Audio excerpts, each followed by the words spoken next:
Иртәгез матур, күнегез уңышлы, әміне шейләрегіз тәмлі болсын диябіз. Сауларымыз, хөрмәтле тамашачылар, эфирда сіз яратқан манзара тапшырылы. Исәнмесез, кадерлеләребез, бу теләкләргә кушылып, күңелегезгә якын, позитив фикер йөртүче кешеләр янында булырга тырышыгыз дип тә өстисе килә. Манзара тапшыруның иҗат төркеме һәм алып баручылары Әдилә Сәфәрова белән Айваз Садыров сезгә көне буена җитәрлек яхшы кәеф тели. Көнне тәмле майлы бәлеш ашаудан башлыйбыз. Аны әзерләргә апасылар иретер. Зур Киек авылы, аның табигате, биредә яшәүчеләр һәм авылның тарихы хакында да белербез. Сәламәтлегебез турында да сөйләшербез. Тын кысылу аны ничек дәваларга икәнлеген ачыкларбыз. Уңган, тирә-яктагыларга үрнәк гаилә, мүбәрәк шынарга да кунакка барып кайтырбыз.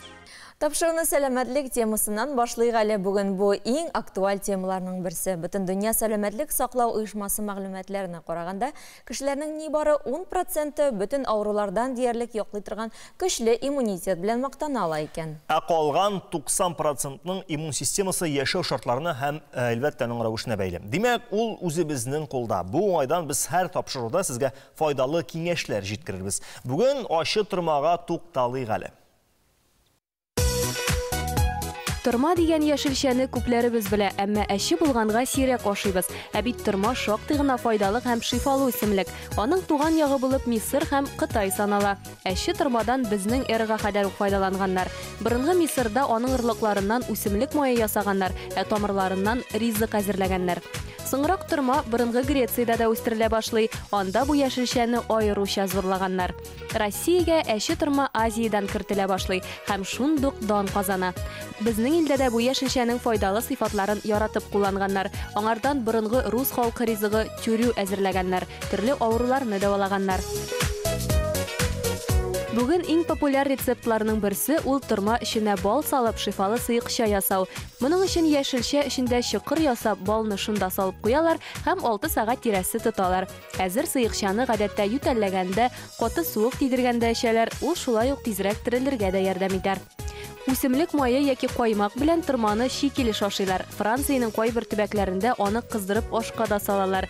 Өйдә тырма булса, менә дигән тәмле һәм файдалы салат әзерләргә мөмкин. Моның өчен угычтан кишер һәм тырманы уып, каймак яки майонез белән булгатырга кирәк. Әче тырма аппетитны ныгыта, организмнан артык суны чыгара, бөер авыруларын дәвалый. Тырма, әче тырма дип әйтәбез, инде ул безнең халыкта күптәннән кулланышта. Аны инде күбез балачактан хәтерләп әйтәләр, бал белән ясап тагын салкын тигәндә ашыйлар. Сызланган җиңләргә шул бал беләнме үзгенә булса да сылап ул сызлаган суставларга, буыннарга файдасы күп дип әйтәләр.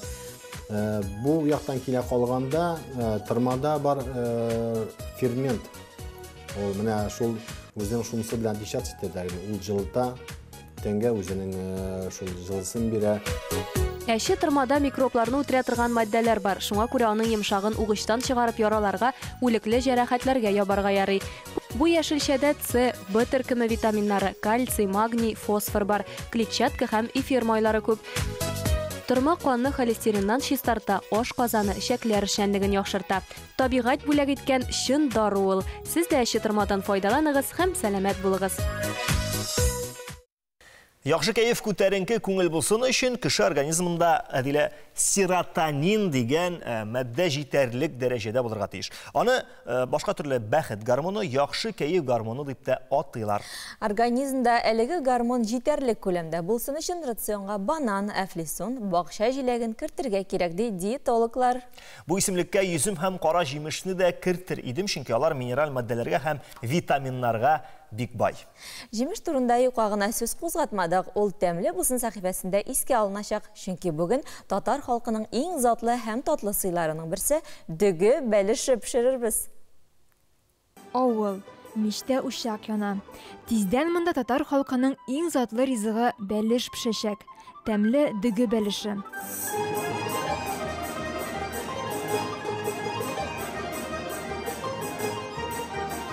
Бәлеш дәү эш диләр. Айсылу Мингалиева аның бер кыенлыгы юк ди. Бер стакан җылы сөткә тәминчә тоз, бер йомырка, аз гына чәй содасы, 5-6 кашык атланма яки сыек май салып камыр басабыз. Безнең якта күбрәк дөге бәлеше пешерәләр йөзем белән. Кунаклар килгәндә, олы табыннарга мичтә пешерәбез. Пиштә тәмлерәк була. Аның тәме башка. Камырны җәеп мойланган табага салабыз. Эшлекне салганчы, әгәр яратсагыз, корт, ягъни тура җәеп калдырырга мөмкин. Эшлек өчен бүрткән дөге, йөзем җимешләре, ярты стакан шикәр комы, тәминчә туз кирәк. Аны салгач өстенә мой турап салырга онытмагыз. Инде бәлешнең капкачын җәеп, матурлап беркетәсе генә калды.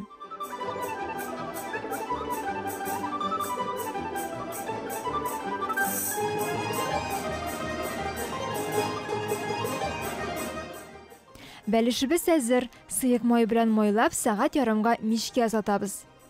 Табынга куяр алдыннан эретелгән ак май сибеп болгатсаң, бәлеш тагын да тәмлерәк булачак. Ашларыгыз тәмле булсын. Манзара тапшыруы өчен Апас районы Зур Күкүз авылыннан Лилия Гизатуллина, Анастасия Родионова. Топинамбурны икенче төрле җир грушасы яки мәңгелек бәрәңге дип атыйлар. Чөнки ул бер урында 30 ел үсә ала. Уңышлы да бәрәңгегә караганда күбрәк бирә. Җир грушасы кулинариядә күп төрле азык-төлек әзерләү өчен кулланыла. Бүлбелләрнең төрле салатлар, винегрет, әче кәбестә кушып, камыр ашлары, пюре, соуслар әзерлиләр. Кыздырып яисә тумалап пешереп ашарга да мөмкин. Аны тузларга, маринатларга киптереп куярга да була. Файдалы үзәкләре турында алдагы видео язмадан белербез.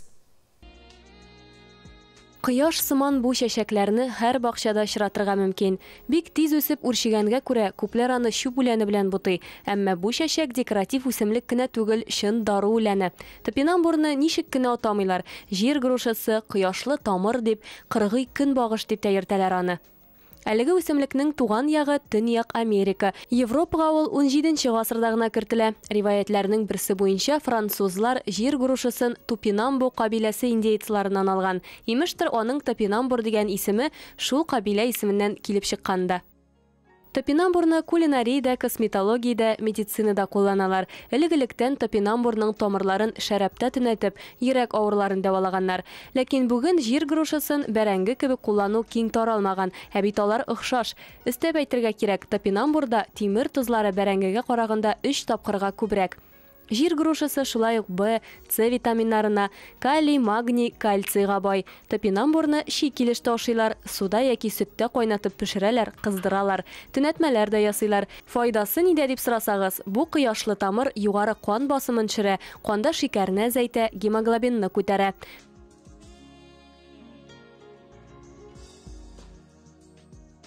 Топинамбур шулай ук аритмия, ишемия авыруларын аз канлылык чирендә аларга булыша. Сару кайнаса, гастрит яки язва чире борчыса, дару тимәсе түгел, ә җир грушасын кулланып карагыз. Һич шиксез файдасын сизәрсез.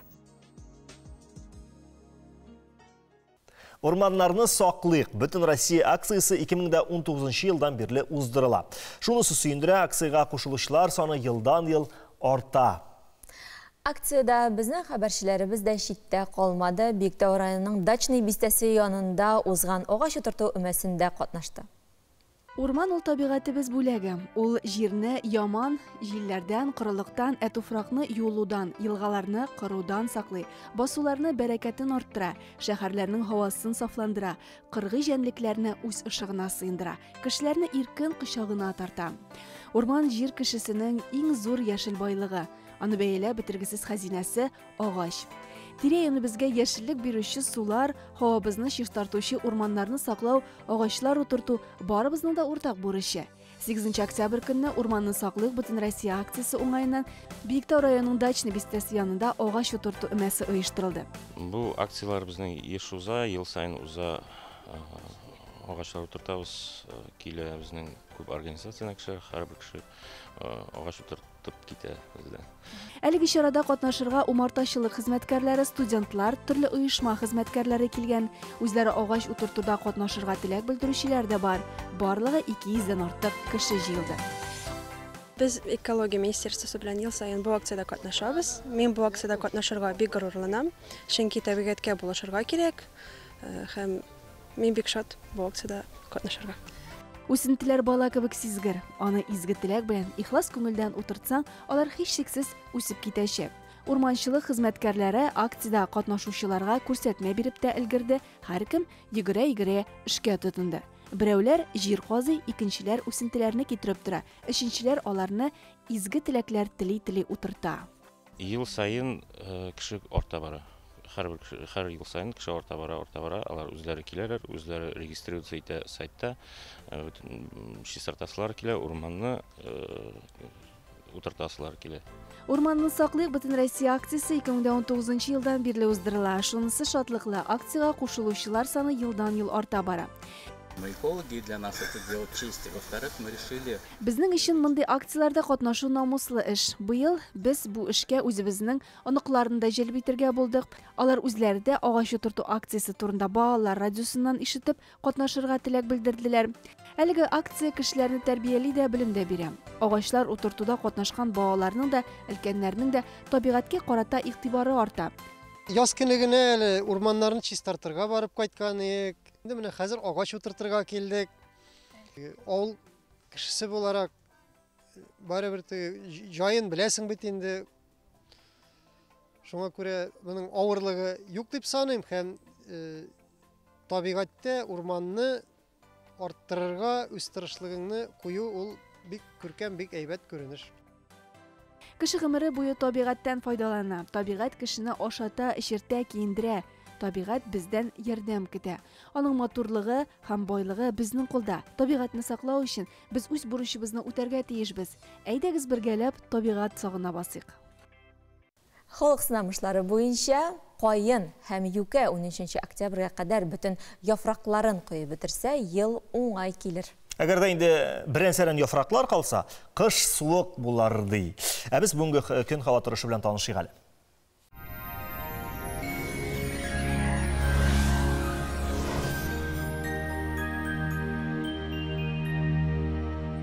Исәнмесез, эфирда һава торышы чыгарылышым.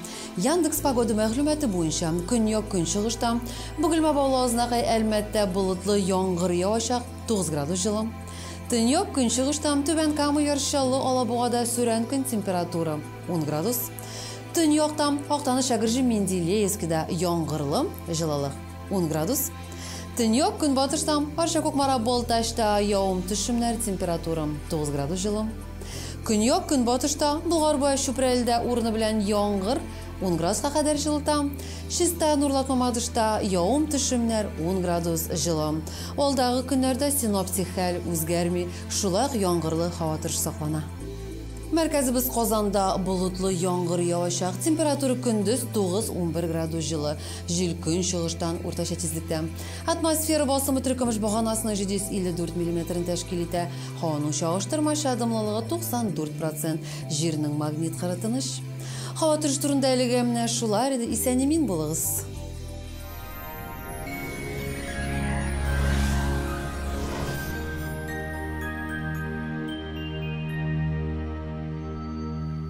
Үзенең балачагында ул әтисе янында агачтан чаналар, тәгәрмәчләр, арбалар ясый торган була. Тора бара әлбәттә бу исемлек үсә. Бүген районда ул салган йортлар санап бетергесез. Сүз балык бистәсе районы Ямаш авылында яшәүче Бәдәмша Мөбәрәкшин турында. Аның гаиләсе белән безнең хәбәрчеләребез дә танышып кайтты. Көн җиттеме, Бәдәмша абыйның мастерскойында пышкы балта төрле станок тавышы тынып тормый. Ямаш авылының балта стасы ул. Бу сәләт аңа әтисеннән күчкән. Укуны бетергәч тә мин монда авылда мастерскойда эшләдем. Анда чаналар, арбалар, тәгәрмәчләр, шундый әйберләр эшләр. Анда ул та кул белән инде. Станоклар җуй. Станокларга аерма-аермалар конечно. Рисмус та бар, циркуль да бар. Таканы да бар аның. Ана кисе торган бар инде, угыллар, планклар кабырга. Бәдәмша абый 33 ел район үзәге балык бистәсендә яши, агач эше мастерскойында эшли. Районда ул салган йортларны санап бетергесез. Бригада белән һәр елны 3-4 йорт сала идек дип искә ала ул. Үзе өчен дә берничә тапкыр нигез кура. Ямаш авылындагы бу йортны ул лаеклы ялга чыккач 2016 елда төзи башлый. 33 ел районда тордым мин. Каршы булды минем 2006-да. Аннары менә бу минем бажайның хатын инде ул. Алар туганнар, апалы сеңелләр. Ул да үлде дә, без анда бергә тора башладык. 2008-дә. 12-нче елда монда кайттык та инде. Монда җимерелеп беткән иде. Шулай төзек кирнәп төзеп утырабыз. Менә шуга каршы килмәдем инде, кайтабыз диде. Андагы җорт инде кичкенә кызга калды. Ул буш калмады. Менә алар шунда тора хәзер. Аллага шөкер. Исән-сау яшәсеннәр, алар да, барсы да исән-сау яшәсен. Балаларыбыз исән-сау булсын, исәп-хәсрәтләр күрмәйек, җыллар тыныч булсын, җыллар имин булсын, сау-сәламәт булыйк. Алар икесе дә Ямаш авылыннан. Бу нигез Асия апаныкы. Ике пенсионерның авылга кайтып йорт сала башлавы башта авылдашларда аптырау тудыра. Нигә азапланасың диючеләр дә күп була. Ләкин Бәдәмшә абый эш миңа энергия бирә ди. Йорттагы бар нәрсә аның үз кулы белән эшләнгән. Элеккеге йортны ана Харшык белән әйтәм, аплар җитте башта блоктан. И шунда аста калды инде ул. Бездән сүтмәде. Подвал булып калачагы. Шуңа эшләр менә бу аш ни салдык инде. Менә монда тау шикелле. Бу салынган балчык менә бу ишек алдында. Шуңа һәр булар атабага тигез. Элек монда гел тау. Моның җире шундый. Теге яктан бик биек. Бу яктан тәбәнә күренә. Бәдәмшә агай ишле гаиләдән 7 бер туганы бар. Бүген Асия апа белән икесенә 11 онык сөяләр. Барсы да шушында кайталар. Туганнарыбыз күп, туганнар кайта. Күп без хәзер курыгым күп. Исән-сау булыйк, шуларны каршы алыйк, шуларга кунакка барабыз, алар чакыра, безгә кайталар, без чакырабыз, бергә җыелышабыз. Бик күп без хәзер Аллага шөкер дус булып, тату булып яшик, тату булдык, дус булдык багышы менә монда шулай булыйк даим. Сызгычлы уен коралларына килсәк, аларда уйнау кызганыч битеп бара. Кыл-кубыз, мәсәлән, төрки халыклар өчен уртак уен коралы. Әле 20-нче йөз урталарында татарлар скрипканы да кыл-кубыз рәвешендә тотканнар. Кыл-кубызны скрипканың бабасы дип тә атарга була, этник музыка белгече Эльмира Каюмова. Геннадий Макаров безгә әлеге уен коралларын саклап калу өчен дәүләт программасы кирәк ди. Моң сандыгы сәхифәсен алып баручы Руслан Габидов безне әнә шундый онытылып барган уен кораллары белән таныштыра. Бүген Ногайбәкләрнең кыл-кубызы тавышын ишетербез. Исәнмесез, хөрмәтле моң сандыгы сәхифәсе тамашачылары. Без милли уен кораллары белән танышуны дәвам итәбез. Бер уен коралы бер милләтнең яткәре генә түгел, ул күп милләтнең яткәре. Һәр милләтнең үзенең традицияләре, үзенең көйләре һәм атамалары бар. Мәсәлән, алыйк курай, кубыз, думбра. Ул уен кораллары төрки халкының яткәре генә түгел, инде башка күчмә халыкларның яткәре. Без бүген Ногайбәкләр турында сөйләшәбез. Ногайбәкләрнең кыл-кубызы турында сүз йөртәбез. Ногайбәкләр Россиядә Чиләбе өлкәсендә яшәүче аз санлы татар халкының вәкилләре. Алар Чибәркүл һәм Ногайбәк районнарында яшиләр, һәм аларның мәдәнияте дә үзенчәлекле. Күпчелек галим аларны Төркия халыктан чыккан диләр. Арча районыннан, Сөембикә чорыннан ук Сөембикә варислары, Сөембикә сакчыларыннан чыккан дип әйтәләр. Күпчелек, аннарсы кайбер галимнәр әйтәләр аларны хәтта монгол, башкорт, хәтта калмык тамырлары бар дип киләләр. Инде кыл-кубыз турында әйткәндә, кыл-кубыз төрле була. Менә Ногайбәкләрнең керәшеннәренең кыл-кубызы алар ошаган финно-угор халык кыл-кубызына, славян халык кыл-кубызына охшаган. Монда инде шушы халыкларның тәэсире сизелә. Әйдәгез бергәләп кыл-кубыз тавышында, Ногайбәк кыл-кубыз тавышында тыңлап китик. Без бүген кунакка чакырдык яңадан калмык дустыбызны, ул Бәрмәнчек дәүләт ансамбльның солисты Эрдни Чавлинов. Ул безгә Ногайбәкләрнең төрле көйләрен, тизмәләрен тыңлап уйнап китер. Эрдни, бергә рәхмәт.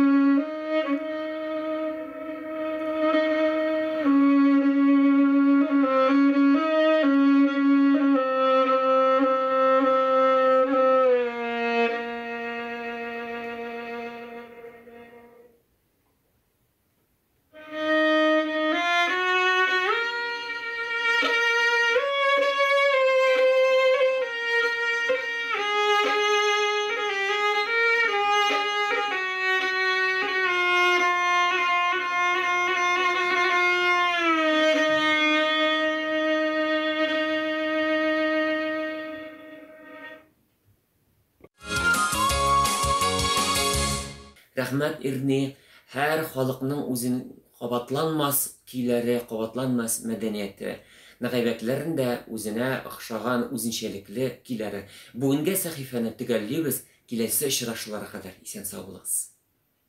Шәй эшу Россия һәм Идел буе халыкларының кунакчыллык үзенчәлеге булган. Болгар шәйләве экспозициясе нәкъ менә төбәк халыкларының шәй эшу традицияләрен ачып бирә. Музейда самавырлар коллекциясе игътибарга лайык. Биредә төрле чорларның 50ләп самавыры тәкъдим ителгән. Алар 19 гасырның 2нче яртысыннан 20 гасырның 70 елларына кадәр чорларга карый. Музей территориясында агач йорт, зур бакча биләмәсе, җимеш агачлары бакчасы, яшелчә түтәлләре, шәй үләннәре киптерү йорты бар. Алар белән безне Лилия Гыйззатуллина таныштырыр.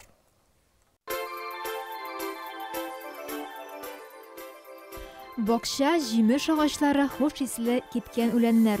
Биредә һичшиксез ял итәргә тукталасыз килә. Һәм әлбәттә тәмле шәй белән сыйланырга. Болгар шәйләве бу. Болгар музей тыюлыгының музейлар урамында урнашкан.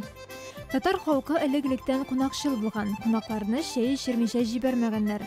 Музей хезмәткәрләре сезне дә сыйлар. Алайна да түгел, төбәк халыкларының шәй эчү традицияләрен дә ачып бирер. Шәйне үләннәрдән үзебездә үскән үләннәрдән сары мәтрүшкә, җир җиләкләре белән тәкъдим итәбез һәм шулай ук битник тә кулланабыз. Болгарга килеп бал май белән шәй эчмәсәң, үзеңне Болгарда булдым дип уйламасаң да була. Музей хезмәткәрләре дә шулай ди. Төп сый бал белән май. Элек суыткычлар булмаган, шуңа да майны чүлмәкләрдә бал белән болгатып саклаганнар. Самоварлар барлыкка килгәнче төрки халык шәйне ушакта, казанда кайнаткан. Элек татар халкында шәй эчә юн өрләүне онытасың дигән макал булган. Мин шәй эчә сюжет ясауны оныттым бугай инде. Рәхмәт сезгә, шәйләрегез бик тәмле булган. Музей территориясендә 30 квадрат метр мәйданлы агач йорт, зур бакча биләмәсе, яшелчә түтәлләре, шәй үләннәре киптерү йорты бар. Үләннәрне музей хезмәткәрләре үзләре әзерли. Бакчада аның ниндиге генә үсми. Җиләк җимеш агачлары да җитәрлек.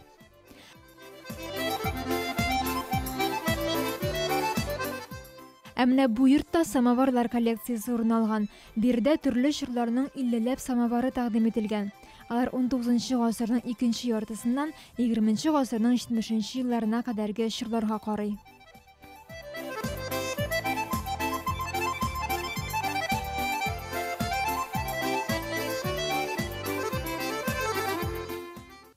Шәй янына бал тәкъдим итү бик урынлы булыр дип саныйм. Аны дөрес сайлауның берничә ысулы бар. Шуларның кайберләрен искә төшереп үтигәле. Беренчесе, яхшы бал кашыктан өзелмичә сузылып тамарга тиеш. Менә тагын бер ысул, бер кашык балны суда болгатырга кирәк. Әгәр дә савыт төбендә кара төйерләр барлыкка килсә, ул бик үк яхшы сыйфатка ия булмаган бал булып чыга. Шулай ук дөрес балның кышын шикәрләнүен, ләкин бердәй катнашма хәлендә булуын, катламнарга аерылмавын да истә тотарга кирәк. Балны сайладык, инде файдалы үзекләрен искә төшерик. Бал составында 300-дән артык матдә, 30 микроэлемент, фруктоза, глюкоза, B1, B2, B3, B5, B6, H, K, C, E, PP витаминнары, A провитамины һәм башкалар бар. Микроэлементларга килгәндә, карабудай балында алар аеруча күп. Цинк, марганец, бакыр кан әйләнешен яхшырта, акыл эшчәнлегенә уңай тәэсир итә. Өстәвенә цинк күрү сәләтен арттыра, тимер исә гемоглобинны күтәрә. Табигатьтә микроэлементларга балдан да бай продукт юк. Ул тамакны яки ашказанын ялкынсындырырга мөмкин. Шуңа күрә аның эремәсен куллану күпкә файдалырак. Балдагы биологик актив матдәләр дә үзгәреп тора. Шуңа да аны төрле соклар, үлән кайнатмалары, төнәтмә белән кушканда биологик кыйммәте тагын да арта. Сәламәт булу өчен олы яшьтәге кеше көнгә 100 грамм, балалар 30-50 грамм бал ашарга тиеш. Бу очракта рационнан варенье, шикәр, конфет ише, баллы башка әйберләрне сызарга туры киләчәк. Балның калориялык дәрәҗәсе 315-335 килокалория. 1 литр бал якынча 1420 грамм авырлыкта була. Иртән бер стакан суга, бер кашык бал һәм лимон салып эчсәң, ул ашказаны эшчәнлеген нормальләштерә. Тирән әйбәт итеп йоклау өчен гадәттә ятар алдыннан бер стакан суга бер аш кашыгы бал салып эчәләр. Умартачылар бер кайчанда ревматизм белән авырмый. Бал балалар организмның йогышлы авыруларга каршы туручанлыгын арттыра. Аларга сөтле һәм җиләк-җимешле ашамлыкларга бал кушып бирү аеруча файдалы. Дәвалану өчен балны эретеп куллану әйбәтрәк. Балның составында антибиотиклар күп, шуңа күрә ул антибактериаль чара булып та тора. Тик 60 градуска кадәр җылытканда яки кояшта тотканда бал активлыгын, өлешчә яки тулысынча витаминнарын, оксым, ароматлы матдәләрен югалта. Шуңа да аны 40 градустан да югары температурага куярга ярамый. Кайнар чәйне бал белән эчәргә кирәкми. Кайнар чәйгә кушылган балның бер файдалы үзлеге дә калмый. Файдасыз булдан бигрәк организмга куркыныч та тудыра ул. Бал составындагы фруктоза җылыткан вакытта әши, бу ашказаны яки ишәк яман шешенә китерә ала. Иммунитетны ныгыту, авырудан саклану өчен гади генә файдалы ысул кулланып, бал, лимон, имбирле чәй эчәргә кирәк. Бал универсаль дәвалау үзлегенә ия булса да, соңгы елларда аллергия белән интегүчләр саны бермә-бер артты. Чөнки бал кортларына камыш шикәрен күп ашату, авырулардан саклау өчен төрле химик матдәләр куллану аркасында балдан кешедә аллергия барлыкка килә башлады. Балны күп ашарга ярамый. Бу нерв системасын ярсыта, тирләүне көчәйтә. Тәүлеккә 50-70 граммнан арттырмаска кирәк. Аны көнгә 2-3 мәртәбә берәр чәй кашыгы яки десерт кашыгы белән сөт, иремчек, гранат согы, кара карлыган һәм башка С витаминына бай җиләк-җимеш белән ашарга кирәк. Файдасын күрегез, сау-сәламәт булыгыз.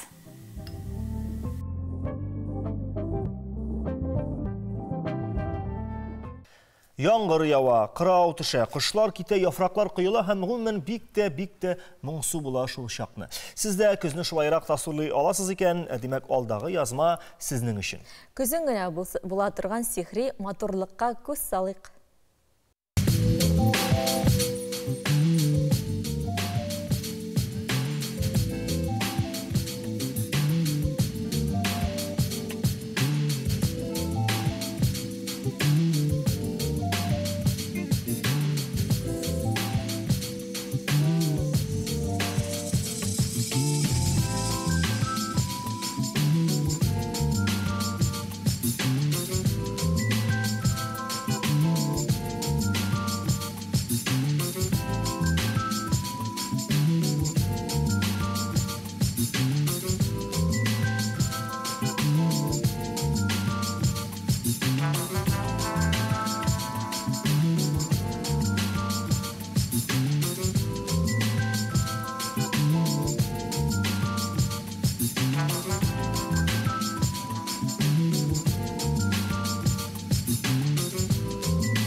Bir yıllık tarixi bulgan Татар моңы фестивалі быйыл бірінші тапқыр Илхам Шакиров исеме белән уза.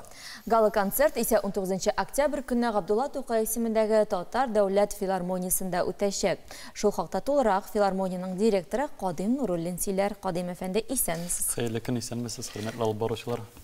Biz birinci tapqır bu yıl dedik, lakin biliriz 19 yılda təqdim itildi әлеге isim astında həm ən dürüs, gümən Tatar jir dünyasındağı soңғы yıllarının ən dürüs fikri deyip uylamayım bunu, 19 yılda təqdim itildi, bu yıl indi ala birsə, şundan da Tatarның büyük ulu İlham Şakirov isimində uza, nindiyirək cavablıq alına bu festivalға әлеге isim bilən birlikdə.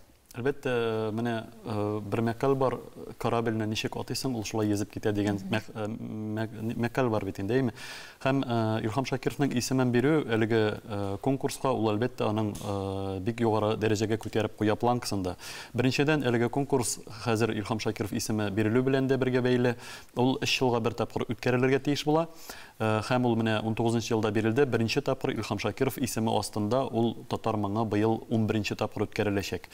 Менә монда аның географиясына килгәндә ул шулай ук менә әлеге 10 ел эчендә бик зур географияны җәелдер өлгерде. Монда әлбәттә теге бер Татар моңы үзе генә түгел, Татар конгрессы да бу эштә катнашты, культура министрлыгы, мәгариф министрлыгы һәм менә чит төбәкләр белән эшләүче милли шура да бу эштә бик тыгыз эшләп килде. Шуңа күрә моның географиясе әлбәттә бик киң. Монда инде якын тирә Урта Азияләрне алып әйтергә мөмкин. Аннан бик күп катнашучылар Кытай иленнән, Финляндия иленнән, Европа илләреннән, АКШтан, Австралиядән бик күп менә татар телен белүче һәм татар телен аңламыйчан да татар телендә җырлаучылар да әлеге конкурсларда катнаша килделәр. Инде мин сезгә менә төрле елларда нәрсә соң ул татар моңы дигән сүзгә инде менә берничә исемне атап китәсем килә. Ул исем әлбәттә берничә белән генә төгәлләнми, 20-25 кеше исеменнән тора. Сез алар арасында бик күп бүгенге танылган җырчыларны абайлап алырсыз. Һәм бу конкурсның үзенең менә максатын да күрсәтеп китер. Менә беренчеләрдән булып бу алфавит рәвешендә түгел, әмма ләкин әлеге җырчылар алар барсы да шушы конкурста уздылар. Марсель Вагизов, Сирина Зәйнетдинова, Азат Фазлыев, Артур Исламов, Ришат Төхвәтуллин, Рафаэль Якупов, Рафина Ганиятуллина, Ришат Фазли Ахметов, Руслан Кираметдинов, Чулпан Йосипова, Илгиз Зәкиев, Зөлфирә Шәйдуллина, Базарбай Бикшәнтәев, Кытайдан беләсез, Озат Кәримов, Алина Кәримова, Илмира Гыйльфанова, Рафил Җәләлиев, Рөстәм Насыйбуллин, Алмас Хусәйнов, Зәринә Хәсәншина, Илнар Миранов, Инсаф Бәдретдинов, Ирек Фатыйхов, Лейсән Садыкова, Гүзәл Җиһаншина, Айгөл Хисмәтуллина һәм Ярамир Низамбетдинов, булар икесе дә Петербургта опера сәнгатендә бүген хезмәт куялар. Һәм мин сезгә менә әйттем планканың күтәрелүе турында, ул турыда әйтәсем килә. Без узган еллардан айырмалы буларак әгелеге 3 турны үткәрдек. Былтыр менә безнең май аенда 3нче турны төгәлләп, анда 1нче, 2нче, 3нче урынны алучылар белән без инде хушлаштык. Ә менә монда электеләр гала концертка иң-иңнәре ул да булса 7 кеше. Бу безнең менә түбәндәге номинацияләрдә җиңүчеләр булып санала. Академ вокал номинациясендә бездә Диләрә Төхвәтуллина җиңеп чыкты хатын-кыз тавышы буенча һәм Илгиз Мәхәтдинов ул ир тавыш буенча Академ вокал номинациясендә җиңде. Инде әлеге җырчылар белән сезне таныштырырга да кирәк түгелдер инде. Диләрә Төхвәтуллина ул Рамил һәм Илсия Төхвәтуллиналарның кызлары булып чыга инде. Ул менә консерваториядә укып, әлеге бик матур династияны дәвам итүче булыр дип без аны бик өметләнәбез. Илгиз Мәхәтдинов инде үз юлын күптән инде әлеге җыр сәнгате белән бәйләде. Инструменталь башкару номинациясендә Алмас Ахунов сез аны бик Алпар бик матур шулай консерватория белеме белән бик күп чыгышлар аша сезгә шулай мәгълүм. Халык җыры номинациясендә Алина Гыйльметдинова, Айнур Исламов. Айнур Исламов бүгенге көндә җәйкен ул армиягә китеп барды. Менә Тамбов өлкәсендә ул хезмәт итеп ята. Без кичә генә Тамбов өлкәсенең 31-дә 969-нчы воинский часть белән элемтәгә кердек. Һәм әлеге Айнурны экраннар аша булса да күрсәтергә җыенабыз. Әлеге замполит юк, Роман Анатольевич дигән замполит белән сөйләштек тә, ул бик теләп риза булды. Без аны экраннан шушы частьтан җырлары белән китеп калабыз әлеге көнне, 19 көнне. Фестивальгә бу экран аша килеп керә. Экран аша килеп керә. Бүгенге көндә без сезнең белән шулай ук шаһитлар булып торабыз. Ватанда менә шушындый вазгыять барган вакытта бу үзенчәлекле бер алым һәм бу татар һәр вакытта ул Россияның теләктәш булды. Шуңа күрә без уйлыйбыз инде монда бу очраклыгына түгел, бик җайлы кереп утыра торган бер фал булыр дип. Там бер сорау, һәм бетмәде бит инде эстрада вокал номинациясендә Гөлназ Муллахматова белән Вильнур Әдилов дигән безнең җырчыларыбыз шулай ук чыгыш ясаячак. Алар барсы бергә 7 кеше булдылар һәм без аларга бик зур шулай ук истәгә укып киткән артистларга кушылып, мин уйлыйм, алар барсы да шушы сәнгатьтә безгә татар халкына хезмәттә булачаклар. Иң затлы тавышларны ишетәсе килсә, димәк инде 19 октябрь көнне филармониягә чакырып калабыз. Әлбәттә, һичшиксез филармониягә килергә кирәк һәм алар белән танышып калырга кирәк. Бу сорауны бирмичә кала алмыйм инде, чөнки бу сорау да бик күп тамашачыларның кызыксынуын күрәм. Приз фонды. Приз фонды монда без теге әлләни зур куймадык. Приз фонды ул iş 50 меңнән булачак. Акчага килгәндә һәм бик матур статуэтка әзерләнде. Ул алтынлаган, алтын йөгертелгән. Аны шушы көнне без сәхнәдән шулай ук бүләк итәчәкбез. Һәм әлбәттә Илһам Шакировның дәвамчылары буларак бу эш белән генә төгәлләнми, без быел 15 ноябрьгә кадәр Илһам Шакиров премиясенә гаризалар кабул итәрбез. Әлбәттә анда приз фонды 200 меңгә кадәр. Ул 3 номинациядә уза: хатын-кыз академ вокал, ир кеше тавышы академ вокал һәм үзешчән башкаручылар шулай ук калыбында үтә торган 200 меңлек шулай ук конкурс. Biz инде зуррак конкурска атучыларны әнә шунда чакырып калабыз. Аның турында безнең фикерләребез төрле, бәясендә үстерү турында һәм башка. Әлбәттә, аның нәтиҗәләре 15 февраль көнне Илһам Шакировның туган көнне без шулай ук филармониядә нәтиҗә ясарбыз дигән планда торабыз. Илһам Шакировның шулай ук бүген көндә бик матур гына дәүләт тарафыннан эш алып барыла. Әлеге Илһам Шакиров исемендәге фонд булдыру турында. Ул фонд әлбәттә Илһам Шакировның мирасын яхшырту һәм татар милли хезмәткә бик зур өлешен кертер дип уйлыйбыз. Чөнки менә шушы конкурслар аша һәм башка чаралар аша без үзебезнең татар милли җыр сәнгатен алга сөрәбез. Демәк, концертта очрашканга кадәр дип инде сезгә рәхмәт әйтеп сау булашабыз. Бездә кунакта Татар дәүләт филармониясе директоры Кадим Нуруллин булды.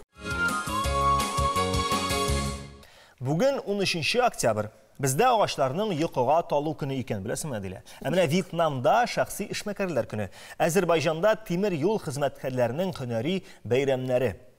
Кызык дөнья сәхифәсендә бүген Һиндстанның төн ягына сәяхәт итәрбез. Бүген монда Һинд халкы Карва Чаут дигән бәйрәм билгеләп үтә.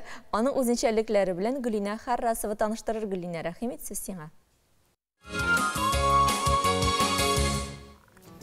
Намасте, кадерләрем. Бүген Һиндстанның төн ягына сәяхәт итәрбез. 13 ноябрь көнне индуизм диндә булган һинд халкы Карва Чаут бәйрәм билгеләп үтә. Ул төгәл Дивалига 9 көн кала башлана. Бу бәйрәм ханымнар өчен мөһим, чөнки кияүдә булган хатын-кызлар бүгеннән алып Дивалига кадәр ураза тотарга тиешләр. Кояш чыкканнан күк йөзенә ай менгәнче бер йотым суда йотарга ярамый. Шул рәвешле хатын-кызлар үзләренең ирләренә тугрылыгын күрсәтә. Тәңриләреннән аңа иминлек, озак тормыш сорый. Әгәр дә Һиндстан индуистанның хатыны ураза тотмаса, ул аны хөрмәт итми дип санала икән. Карва Чаут беренче көнендә яшь киленнәргә кайнаналары килә. Алар үз фатихасын бирә, авыз ачар алдыннан охшаучы ризык талины тапшыра. Менә шундый сәер гадәт.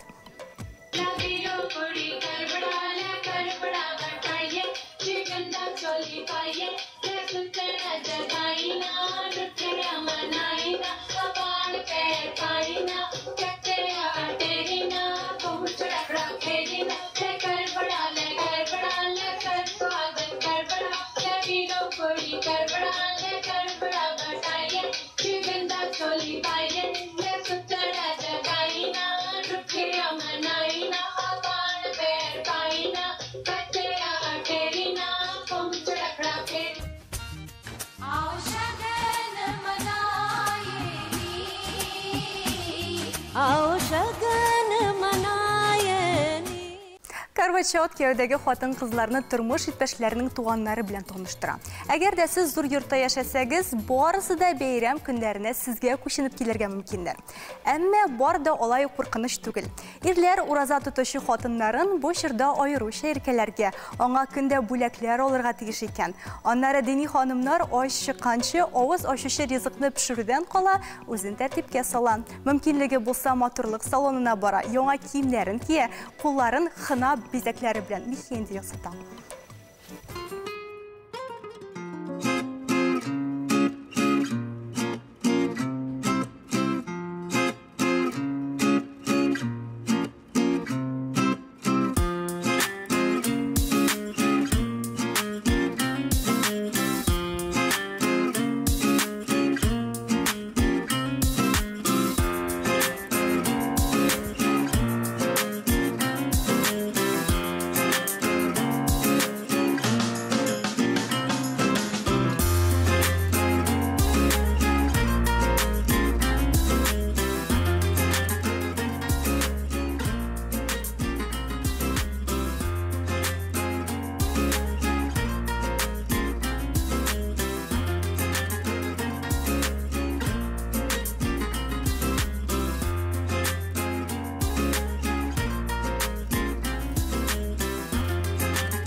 Бу бәйрәм белән бәйле бер риваят бар. Имеш, Карма исемле бер ханым үзенең ирен крокодилдан коткарып кала.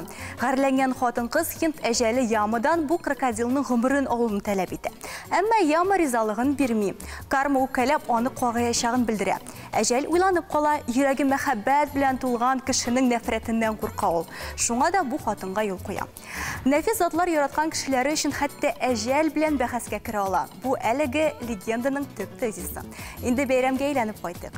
Ай күк йөзенә менгәч, хатын-кызлар итләре белән бергә урамга, я балконга чыга, кулларына иләк алып, аның аша бер айга 2 тапкыр иренә карый. Бу берничә мәртәбә кабатлана. Шуннан соң тормыш иптәшләре хәләл җифетләренә ризык каптыра. Менә шул рәвешле карвачот вакытында авыз ачыла.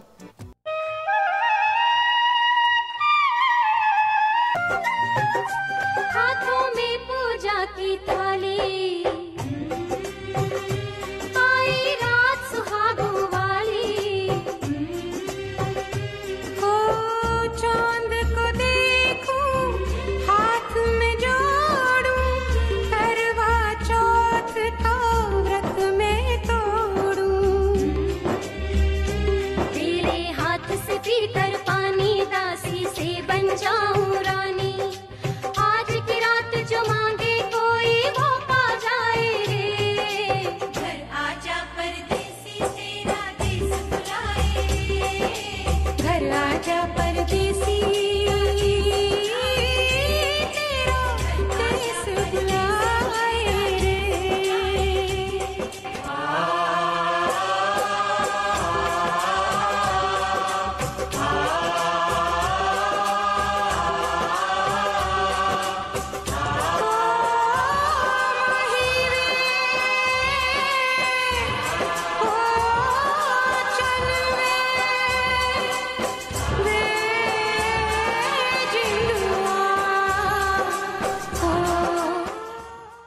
Карвачот бәйрәме уңай җыеп бетергән чорга туры килә. Кичен авыз ачар алдыннан тәңреләргә табыну вакыты путжы башлана.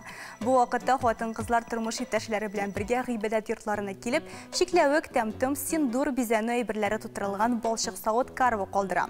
Гаиләләренә тигезлек, бәхет сорый. Менә шундый җылы, матур бәйрәм ул Карвачот.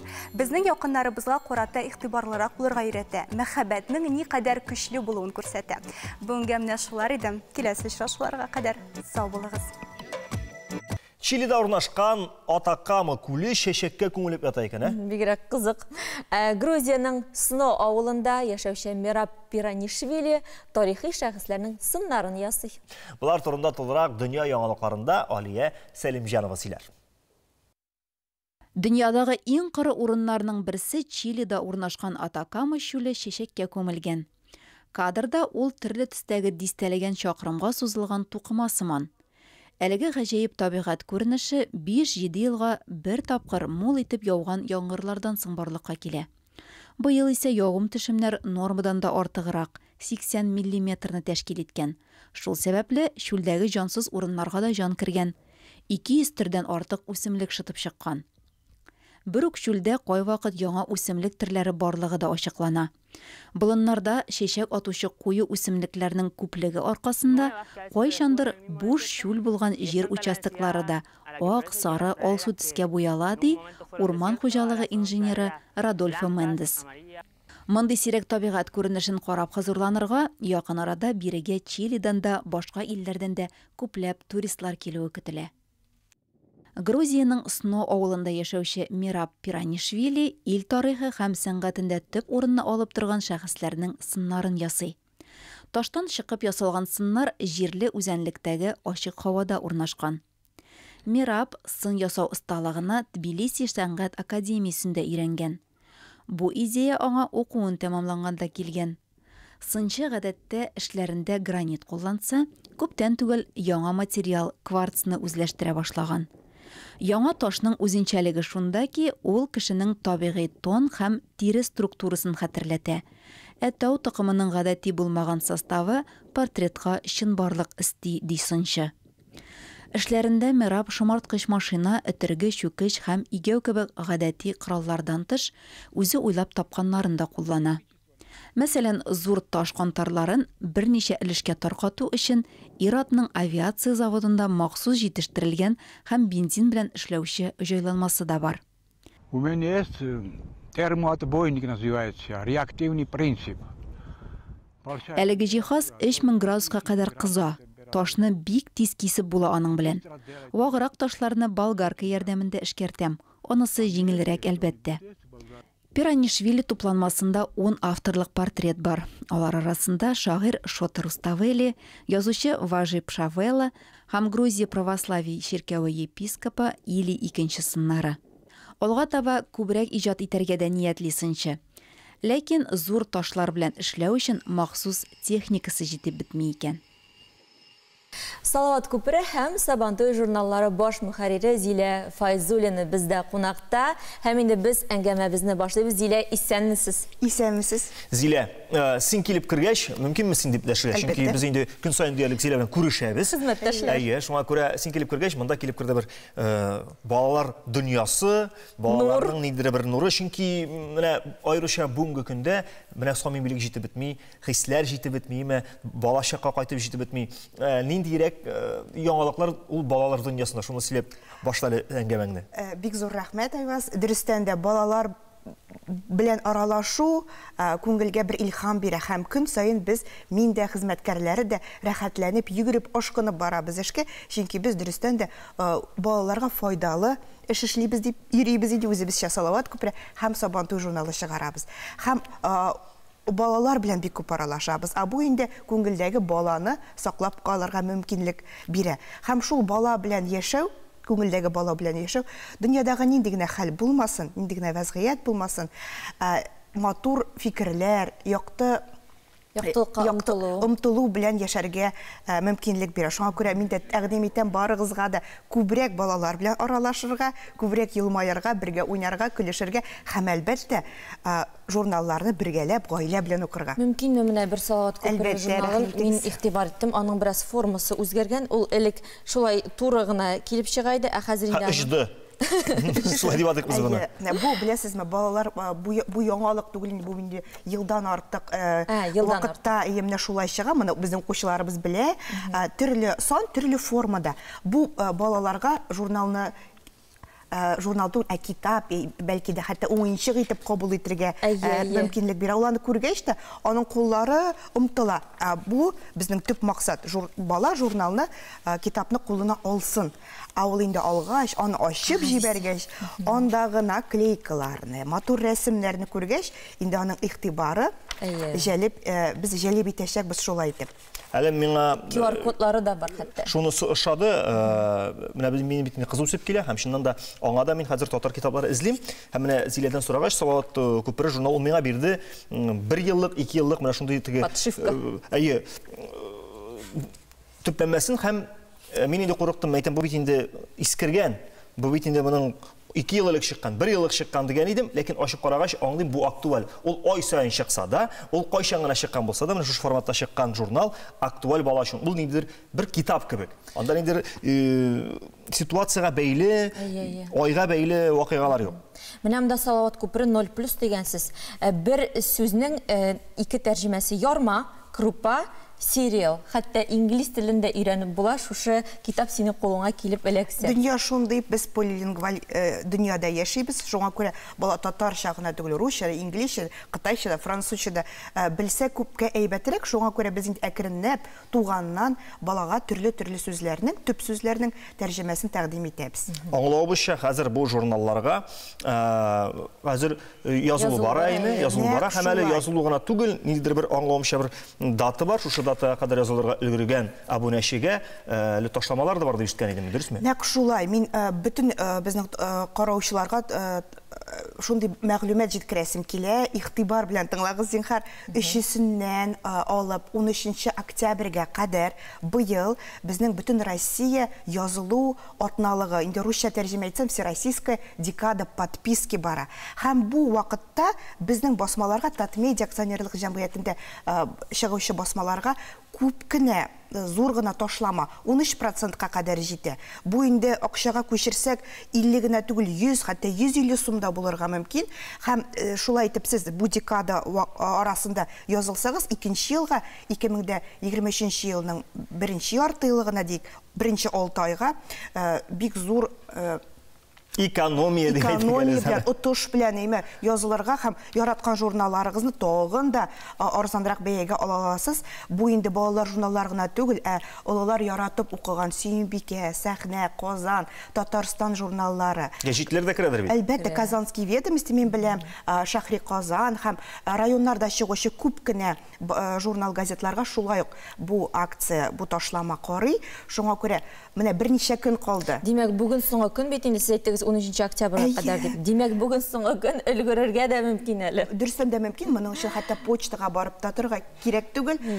Онлайн дөньяда яшибез. Шуңа күрә тиз генә 5 минут эчендә Татмедиа подписка яисә Почта Россияның онлайн подпискасына яисә Госуслугиның сайтына кирип, тиз арада менә мин итеп карадым, үзем 5 минутта картадан гына акча түләп эшләп була. Нәкъ шулай. Һәм инде яңа елдан сезнең иегезгә якты кояш кебек матур журналлар киләчәк. Зилә, бик зур рәхмәт. Бездә кунакта Салават күпере һәм Сабантуй журналлары баш мөхәррире Зилә Файзуллина булды. Айвасымнан 2 атналык кенә мин Казанда бүтән агачлар яшел дип мактанып утыра идем. Бүген инде эшкә барганда күзем төште. Яфраклары кыйлып бетә язган. Белмим, син инде парклардан йөрисеңдер, урамнардан йөрисеңдер диләр. Мин йөргән агачлар әле бирешми. Әйдә без менә бүгенге көн һава торышы белән танышыйк. Монда булыр төгәл мәгълүмат.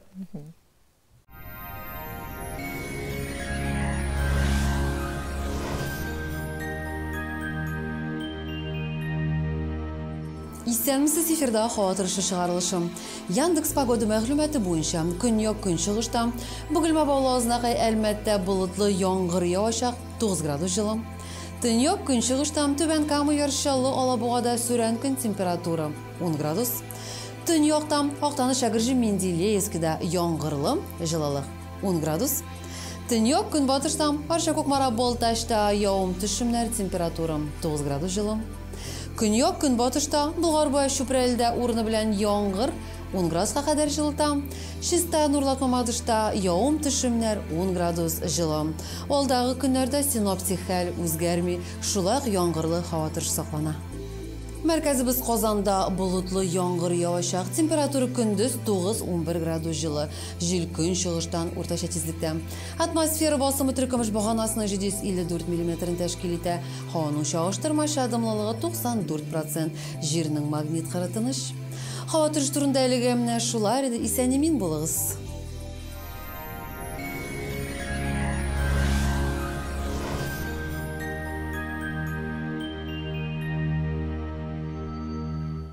Яхшы кәеф күтәренке күңел булсын өчен кеше организмында әдилә серотонин дигән матдә җитәрлек дәрәҗәдә булырга тиеш. Аны башка төрле бәхет гормоны, яхшы кәеф гормоны дип тә атыйлар. Организмда әлеге гормон җитәрлек күләмдә булсын өчен рационга банан, әфлисун, бакча җиләген кертергә кирәк ди диетологлар. Бу исемлеккә йөзем һәм кара җимешне дә кертер идем, чөнки алар минераль матдәләргә һәм витаминнарга бик бай. Җимеш турында юкагына сүз кузгатмадык. Ул тәмле булсын сәхифәсендә искә алыначак, чөнки бүген татар халкының иң затлы һәм татлы сыйларының берсе дөге бәлеше пешерербез. Авыл, миштә ушак яна. Тиздән монда татар халкының иң затлы ризыгы бәлеш пешәчәк. Тәмле дөге бәлеше.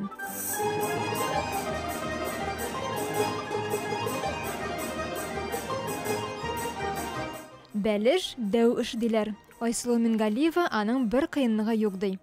Бер стакан җылы сөткә тәминчә тоз, бер йомырка, аз гына чәй содасы, 5-6 кашык атланма яки сыек май салып камыр басабыз. Безнең якта күбрәк дөге бәлеше пешерәләр йөзем белән. Кунаклар килгәндә олы табыннарга миштә пешерәбез. Пиштә тәмлерәк була. Аның тәме башка. Камырны җәеп майланган табага салабыз. Эшлекне салганчы, әгәр яратсагыз, корт, ягъни тура җәеп калдырга мөмкин. Эшлек өчен бүрткән дөге, йөзем җимешләре, ярты стакан шикәр комы, тәминчә тоз кирәк. Аны салгач өстенә мой турап салырга онытмагыз. Инде бәлешнең капкачын җәеп, моторлап беркетәсе генә калды.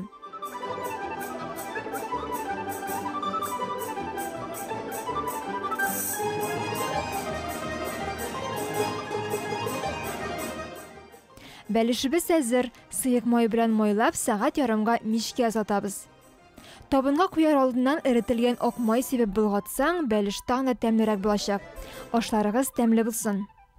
Манзара тапшыруы өчен Апас районы Зур Күкүз авылыннан Лилия Гизатуллина, Анастасия Родионова.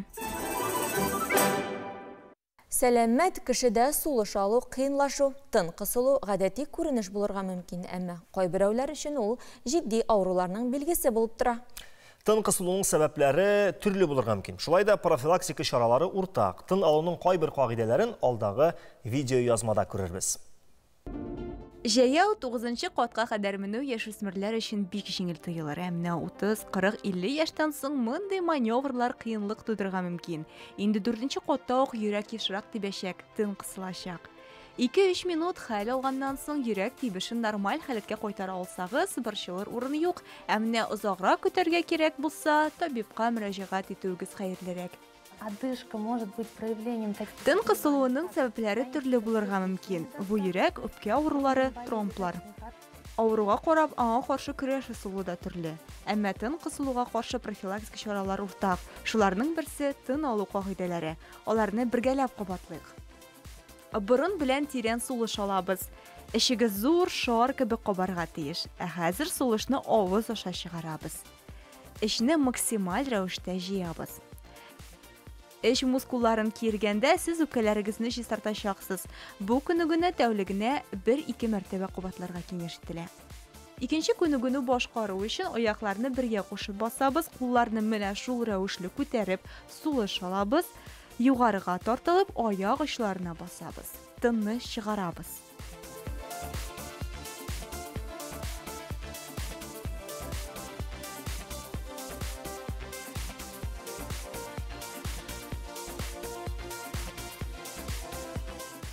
Күнегүләрне утырып эшләргә дә мөмкин. Сулыш алганда иң башларны күтәрсәгез дә була.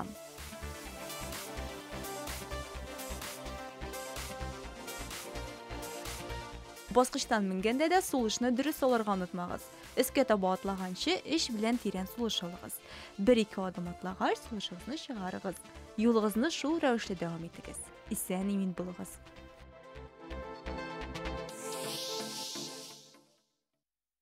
Сәләмәтлек темасын кунакханәдә дә дәвам итәрбез. Бүген 13 октябрь күз күрүе көне дә икән әле. Шуңадан студиягә офтальмолог Илина Минхужиновны чакырдык. Илина, исәнмесез? Бәйрәм белән беренче чиратта, профессиональ бәйрәм белән һәм котлашып утырып булмый, әлбәттә инде безгә файдалы мәгълүмат кирәк, тыңлаучыларыбызга, караучыларга файдалы мәгълүмат кирәк. Менә олылар арасында нинди авырулар менә шушы күз күрүен начарайтуга китерә? Шушы сорадан башлыйк әле. Рәхмәт, шақыруығыз өчен. Статистика буенча 21 елны алсак, беренче чиратта рефракция аномалиялары, ягъни ерактан күрмәү, астигматизм кебек авырулар беренчелекне алып тора. Икенче урында килгәндә глаукома авыруы, ул инде кызганычка каршы артканнан арта бара. Катаракта авыруы арта бара 3нче урында. Кечерәк цифрлар буенча шикәр ретинопатиясе, яисә диабет ретинопатиясе һәм макулодистрофия кебек авырулар алар Татарстанда менә шушы беренче бишлеккә керә. Әлбәттә инде офтальмологларны борчыган сорауга килгәндә менә бу ерактан күрмәү яисә миопия авыру ул яшьләрдән алып өлкәннәргә кадәр артканнан арта бара. Һәм шулай ук кан басымы күтәрелеп, даими рәвештә тормыйча, кечкенә күз тамырларының шартлауы аркасында сукыр калучылар саны да артты. Димәк, организмны инде без тулы бер комплекста кабул итәбез, хәтта менә шу кан басымы да нинди йогынты ясый икән, әйме? Һәм ни өчен күзләрне һәрдаим тикшереп торырга кирәк, кайсы вакытта күз табибына ашыгыч рәвештә күренергә кирәк? Әйтик, глаукома авыру ул соңгы стадиясына кадәр күз күрүе 100% югары булырга мөмкин. Әмма дә ләкин күз күрүенең киңлеге, ягъни поля зрения дип атала, ул кичерәгәннән кичерәя бара. Моны инде авыру игътибар итмичә, ахыргача күренмичә йөрергә мөмкин. Әмма соңыннан мөрәҗәгать иткәндә инде соң була. Шуңа күрә әгәр нәселдә глаукома авырулары булган туганнар бар икән, әтияни һәм гомумән нәселдә күз авырулары бар икән, 40 яшьтән соң диспансеризацияны аеруча игътибар белән үтәргә кирәк. Чөнки менә глаукома әйткәнчә, ул күз күрүе төшерми торган авыру булырга мөмкин. Кайбер чакта бер күзе яхшы күреп, икенче күзе күрмәгән кешеләр алар инде игътибар итмичә узак йөриләр. Шуңа күрә инде үзлектән беренчедән тикшерелеп торырга кирәк. Өйдә кичкенә генә гади кагыйдәләр дә бар аның өчен. Һәм инде офтальмологка ел сайын 40 яшьтән соң бигрәк тә. Менә яшьләр арасында нинди күз авырулары күзәтелә? Хәзерге технологиялар аркасында да, генетика аркасында да, экология аркасында да менә шушы санның артуы, күзде ерактан күрмәү, ягъни миопия, астигматизм бу саны арта. Аның әгәр дә инде югары дәрәҗәдәге миопия икән, ул сетчатканың ягъни челтәр сыман катлавының дегенерациясына үзгәрешләренә китерә, бу инвалидлыкка китерә торган авыру булып шутлана. Хәзерге көндә инде бу авыруны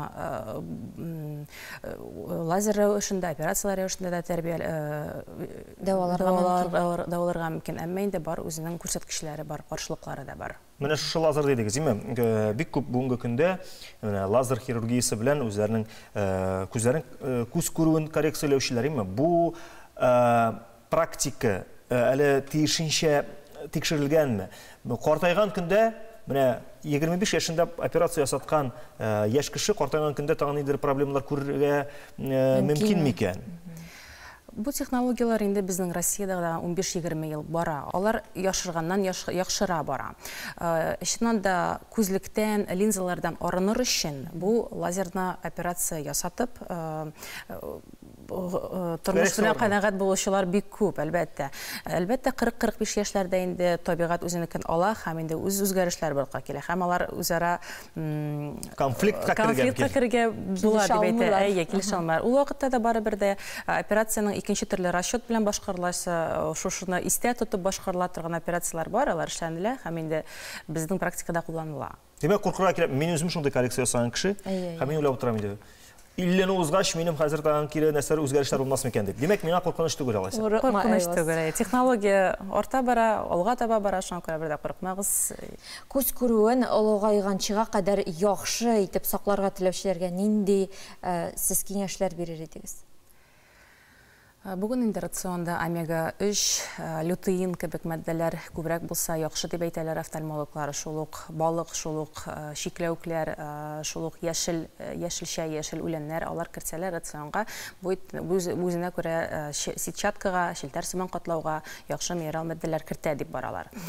Икенче чиратта менә күз гомумән кан басымы югары булган кешеләр, алар әгәр дә кан басымын бер дәрәҗәдә тота икән, алар озак еллар буе күз авырулары белән интекмәскә мөмкин. Ягъни югары кан басымы булган кешеләргә кан басымын даими рәвештә медикаментларны кабул итеп торырга киңәш итәбез. Бу турыдан-туры күз күрүенә бәйле. Шикәр авырулы булган кешеләргә шикәр күләмен даими рәвештә тотып озак еллар буе якты күрергә киңәш итәбез. Даими рәвештә профилактика үтәргә әйткәнемчә әйтеп киттем. Дөрес тукланырга, актив сәламәт яшәү рәвеше алып барырга, бәреләрдән сугылулардан сакланырга, спорт белән шөгыльләнүчеләргә аеруча киңәш итәбез. Һәм инде җәй көннәрендә менә шушы күзенә әйбер тидермичә, сугылмыйча, бәрелмичә йөрсәләр, әлбәттә күз күрүе озак еллар буе яхшы булачак. Димәк, сакланырга, үзеңне яратырга, тәрбияләп торырга һәм даими рәвештә инде табибларга күренеп торырга киңәш итә безнең табибыбыз. Бүген 13 октябрь күз күрүе көне. Шушы күз күрүенең сагында булган дусларыбыз офтальмологларга уңышлар теләп һәм рәхмәт әйтеп безнең даими офтальмологыбыз Илем Минхуҗинага сау булашабыз. Орманнарны саклыйк. Бүтін Россия акциясы 2019 елдан бирле уздырыла. Шунысы сөйіндірі акцияға қушылушылар саны елдан ел арта. Акцияда безнең хәбәрчеләребез дә читтә калмады. Биектау районының Дачный бистәсе янында узган агач утырту өмәсендә катнашты. Урман ул табигатыбыз бүләге. Ул җирне яман җилләрдән, корылыктан, туфракны юлудан, елгаларны кырудан саклый, басуларны бәрәкәтен арттыра, шәһәрләрнең һавасын сафландыра, кыргый җәнлекләрне үз ышыгына сыйндыра, кешеләрне иркен кочагына тарта. Урман җир кешесенең иң зур яшел байлыгы. Аны бәяләп бетергесез хәзинәсе агач. Тирә-юныбызга яшеллек бирүче сулар, һавабызны чистартучы урманнарны саклау, агачлар утырту барыбызның да уртак бурычы. 8 октябрь көнне урманны саклык бөтен Россия акциясе уңаеннан Биектау районының Дачный бистәсе янында агач утырту өмәсе оештырылды. Бу акциялар безнең еш уза, ел сайын уза, агачлар утыртабыз, килә безнең күп организациялар кеше, һәрбер кеше агач утыртып китә бездә. Әлеге чарада катнашырга умартачылык хезмәткәрләре, студентлар, төрле оешма хезмәткәрләре килгән. Үзләре агач утыртуда катнашырга теләк белдерүчеләр дә бар. Барлыгы 200дән артык кеше җыелды. Без экология министерствосы белән ел сайын бу акциядә катнашабыз. Мин бу акциядә катнашырга бик горурланам. Чөнки табигатькә булышырга кирәк. Һәм мин бик шат бу акциядә катнашырга. Үсентеләр бала кебек сизгер. Аны изге теләк белән, ихлас күңелдән утыртсаң, алар һичшиксез үсеп китәчәк.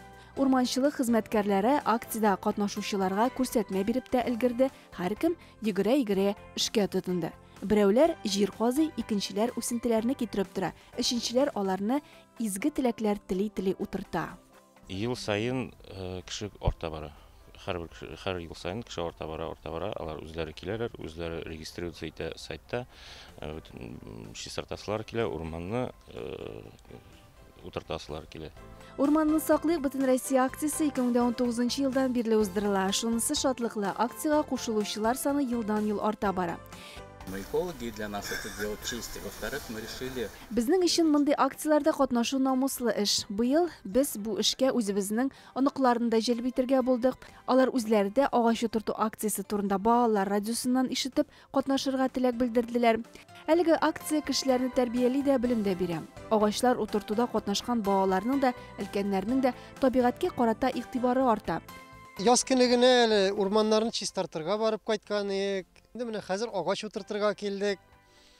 Авыл кешесе буларак барыбер җаен беләсең бит инде. Шуңа күрә моның авырлыгы юк дип саныйм һәм табигатьтә урманны арттырырга үз тырышлыгыңны кую ул бик күркәм, бик әйбәт күренеш. Кеше гомере буе табигатьтән файдалана. Табигать кешене ашата, эчертә, киендерә. Табигать бездән ярдәм көтә. Аның матурлыгы һәм байлыгы безнең кулда. Табигатьне саклау өчен без үз бурычыбызны үтәргә тиешбез. Әйдәгез бергәләп табигать сагына басыйк. Узган елның Казан халыкара мөселман киносы фестивалында «Исәнмесез» фильмы Татарстан президентының кино сәнгатендә гуманизм өчен һәм тамашачы мәхәббәте призын алган иде. Ниһаять, тиздән аны Яңа гасыр телеканалының тамашачылары да күрә алачак. Бу уңайдан кунакка фильмның сценарий авторы Мансур Гыйләҗев белән төп рольләрнең берсен башкаручы Татарстанның халык артисты Зөлфия Вәлиеваны чакырдык. Исәнмесез, хөрмәтле тамашачылар һәм кунаклар. Мансур әфәнде, Зөлфия ханым дип эндәши гәле. Чөнки безнең шунда студияга килеп керде ике шәхес кенә түгел, татар киносы дөньясы. Исәнмесез дип атала. Бу сорауны инде без генә бирмибездер, гел сорыйлардыр. Ни өчен әлеге исем сайланды? Шушы сорауга җавап бирүдән башлыйк әле. Менә кешеләр иртән туры бер-берсен күргәндә исәнләшәләр, сәлам бирәләр. Менә бу бик җитди сүз. Һәр милләт өчен. Чөнки ул милләтнең характерын, аның асылын, аның тарихын, аның бүгенге көндәге тормышын ача торган сүз. Менә бу сүз безнең өчен бик җитди. Менә мин бу сценарийны язганда бик кызыксындым. Башка милләтләр ничек исәнләшә? Дөньяда бер милләт тә исәнмесез дип исәнләшми. Төрле сүзләр әйтәләр, төрле теләкләр. Мәсәлән, Африка илендә анда бит инде халыклар бик күп, бер халыкта бананнар яхшы үссен, бананнар күп булсын дип теләк бирәләр. Шундый мәгънә белән. Без фильм төшергәндә бөтенебез дә бердәм булдык. Безнең менә төшерү группасы гына түгел, артистлар, режиссерлар, башка төшерүчеләр Hem devlet tarafından da big zor yardım ko'rsatildi, prezident tarafından, Rustam Nurbuliyev tarafından. Anarız bizning ministerlik big zor yardım ko'rsatdi, Irada Hafizyanova. Bütün rayonlarda yetakchilar, glavalar, şuna göre men şunday birdamlik hissi bilan yaşadım. Bik ilhamlanып сөйләгәнегез сизелә. Прокат ничек узды, халык ничек кабул итте төрле төбәкләрдә? Менә мин уйлыйм, прокат бик уңышлы узды дип. Чөнки менә хәзер бит инде элекке кебек халык ябырылып, залларны шыгрым тутырып йөрми, яме. Менә мәсәлән, Сарман, Зәй төбәкләрендә, минем Әлмәт районнарында бик зур уңыш белән мин уйлыйм, уңыш дип. Чөнки Америка Голливуд фильмнарына 5-6 кеше килә, яме залга. Исәмис фильмына 50-60 кеше килә иде. Шуңа күрә мин аны зур уңыш дип саныйм. Аннары инде фильм бик күп фестивальләрдә катнашты һәм гран-прилар алып кайтты. Мәсәлән, Псков шәһәреннән, халыкара фестивальдән һәм Шукшин фестиваленнән, аннан да гран-при. Шуңа күрә бик уңышлы бара бу фильм. Хәзер сорауны татар Барбара Брыльскасына биргәле. Чөнки кайчан гына яңа ел алдыннан ТНК каналын кабызсаң да, Зөлфиянең нурлы йөзе барлыкка килә. Беренче каналда безнең Барбара Брыльска, менә үзебезнең каналда Зөлфия. Зөлфия, беренчедән чираттагы зур уңышың белән тәбриклибез, чөнки гомумән татар кинематографиясының хатын-кыз йөзе ул синдә. Бик зур рәхмәт. Бу юлы ничегрәк кабул иттең син? Һәм гомумән сөйләп узалы, нинди рольне башкарасың? Роль бик җитди. Әлбәттә, башыннан ук язылганда бу рольнең ул зур түгел, саллы түгел, шулай бит, Мансур. Без аны әз генә үстердек. Киңәйттек ул рольне. Аннары икенчедән бүгенге килү сәбәбен аңлатасым килә. Нинди зур шатлык. Бу безнең өчен генә түгел, бөтен иҗат төркеме өчен зур шатлык, бөтен татар милләте, татар халкы өчен зур шатлык. Чөнки без иҗат кешеләре үз җимешебезне тудырганда тизрәк халык хузурына күрсәтәсебез килә, шулай бит. Ә менә инде Алла бирса, исәнмесез фильмын бөтен дөнья татарлары күрә алачак. Бер кызыклы фактка төшендем бит әле мин. Мансур әфәнденең баш төбәсендә матур түбәтәйне күрәсеңме? Бу татар түбәтәе түгел. Менә күрәсеңме, аның хәтта менә асылып тора торган матур шундый шугы да бар. Сөйләннәрдән. Бу кайберәүләр әйтә, шәхсән Рамзан Әхмәт улы Кадыровтан килгән түбәтәй диләр. Шулай микән бу? Бездә шулай дип ишеттек. Чечняда күрсәткәннәр бу фильмны һәм чеченнар караганнар. Без бит инде анда чеченнар турында да ниләр бар анда, күренешләр, сюжет борылышлары. Шуңа күрә без бик нык хөрмәт итәбез чечен халкын һәм миңа менә дуслар алып кайттылар. Грозный шәһәреннән менә шушындый бүләк. Менә күрдеңме? Яхшы, Зөлфия, ролеңне бик җитди дип кенә әйттең, ләкин менә сиңа бирәләр яисә шуннан да явыз хатын ролен, яисә урыс хатын ролен бирергә мөмкиннәр сиңа. Бу очракта үзең белән, ничектер синең эчки кичерешләрең белән тәңгәллек яки ниндидер бер килешмәү булдымы ролеңдә? Шәхсән шушы рольгә килгәндә, мин анда татар хатынын уйныйм, әмма минем ирем Крәшин. Минем ирем Крәшин, без әз генә менә шушы мөнәсәбәтләрдә кертеп алдык шундый, ничек дип әйтик инде, бик очлы вакыйгалар, шундый кешеләрнең йөрәгенә тетрәндергеч ниндидер әйбер кертә торган име шулай. Драматик әйберләр кертеп алдык. Шуңа күрә бу хатын түзә торган, ул укытучы, ул ирен ярата, ул сабыр, күп сөйләшми торган хатын. Әмма дә ләкин тормыш ниндидер авыр чиккә китереп җиткергәч, бу хатын шартлый. Шартлый һәм бүтән булган эчендәге бүтән авыртуларын, куркуларын бүтәнесен чыгарып сала. Менә ул миңа шушы яктан ул тормышта үземә ошаган хатын ул. Шуңа күрә дә якын ул миңа Талиям. Шушы кинода төшкән образым. Шулкадәр илһамланып сөйләсә, шулкадәр без илһамланып тыңлыйбыз. Безнең инде әңгәмәбез ахырына да якынлаша, ләкин тагын бер кызыксындыра торган безнең сорау. Бу инде Әдиләнең килгәннән бирле, сезне бергә күргәннән бирле миңа пышылдый биргән соравы. Шуңа күрә үзем әйтим әле. Гел соңгы вакытта Зөлфия белән Мансур Гыйләҗев бергә йөриләр. Кая гына карама, бергә күренәләр дигән. Буның сәбәбен дә беләсе килеп китте. Менә хатын-кызың шулай бит инде, әйме. Шуңа күрә әлеге сорауга ничек җавап бирерсез? Мансур кем җавап бирә? Без булай эшлик. Әлеге сорауга җавапны без хәзер эфирда түгел, социаль челтәрләребездә бирербез. Шуңа күрә менә безнең QR-код белән язылыгыз безнең социаль челтәрләргә һәм әлеге сорауга төгәл, турыдан-туры җавапны алырсыз. Manzara тапшыруы ахырына якынлашты. Көннәрегез файдалы эшләрдә, изге уйларда, җылы очрашуларда, матур гамәлләрдә үтсен, дуслар. Bir kimgə də үпкә рәнҗү сакламагыз, әмінә яхшылыкны bir вакытта да онытмагыз. 2 сәгать дәвамында сезнең белән Манзара тапшыруның иҗат төркеме һәм алып баручылар Әдилә Сәфәрова белән Айваз Садыров булды. Киләсе очрашуларга кадәр.